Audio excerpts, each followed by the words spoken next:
Приветствую всех, кто заглянул на канал Дача Лайф. Первый мартовский день в Беларуси удивил снегом, так как зима 2025 года запомнится бесснежной, да и морозная она была только в феврале. Но мороз был стабилен в течение месяца – 10-16 градусов. Волнительно было за розы, но их состояние меня пока радует. К вечеру снег растаял.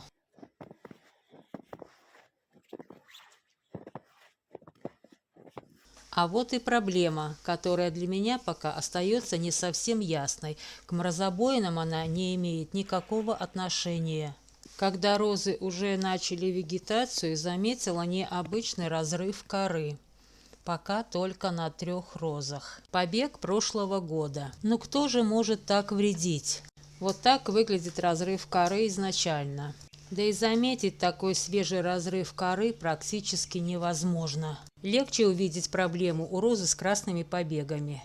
Место разрыва коры выглядит обесцвеченным. Зажившая рана розы Гуэрнси. На розе имеет место быть хлороз. Другой негативной активности, кроме разрыва коры, пока не наблюдаю. Что только не творят эти вредители с розами и остепениться не желают, ведь главная их задача – размножиться и сохранить свой вид. Проникновение вредителей в стебель бывает еле-еле заметно, да и кладку яиц они маскируют очень тщательно.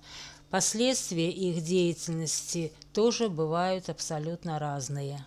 Так уж сложилось, что розы любит не только человек, но и большое количество вредителей и болезней. Где будет здоровье, там будет и красота. Кора – главный иммунный барьер, а она разрушена каким-то неизвестным мне паразитом. Признаком таких повреждений может быть и погодные условия, и вредители, и болезни, а также различные виды нематод. Диагностировать это все довольно-таки сложно, особенно при одновременном поражении. Решила и далее исследовать эти побеги и подвергла обрезке. Плохой срез получился, никуда не годится секатор. Ткани побега хорошие. Любое повреждение коры открывает путь к инфекции.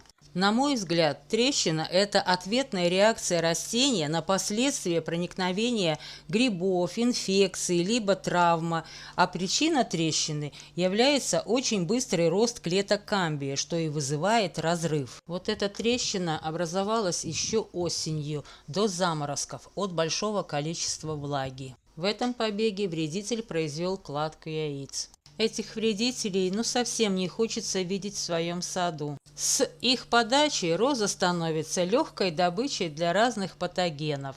Хочется закончить свой обзор невероятной красавицей Парфюм де Рев. Наверное, стоит довериться природе. У нее все продумано. Она точно знает, что, где и когда.